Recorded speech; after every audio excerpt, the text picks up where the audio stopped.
आज असार 15 को दिन मानो रोपेर मुरी फलाउने। आज हाम्रो सन्धिखर्क नगरपालिका वडा नम्बर 1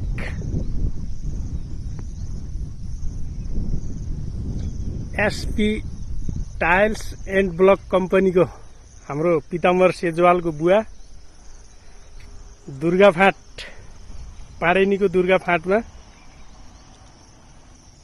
ब्लकको एउटा ब्रान्च खोल्नु भएको छ पिताम्बरजीले। र बाँकी रहेको खेतमा आज धान रोपाई कार्यक्रम भइरहेको छ, जसमा हुमबहादुर बुवालाई रोप्ने साह्रै रहर लाग्यो भनेर यो एउटा गह्रो लगभग रोपेर भ्युन लागिसक्नु भएको छ। उता चाहिँ बिउ काट्ने नानीहरूले बिउ काटिरहेछ, हाते ट्रेक्टरले जोतिरह। अब हाम्रो पिताम्बर सेजवालको बुवा हुमबहादुर सेजवाल बुवाले लगभग एउटा गह्रो रोपेर भ्युन आँटिसक्नु भएको छ है।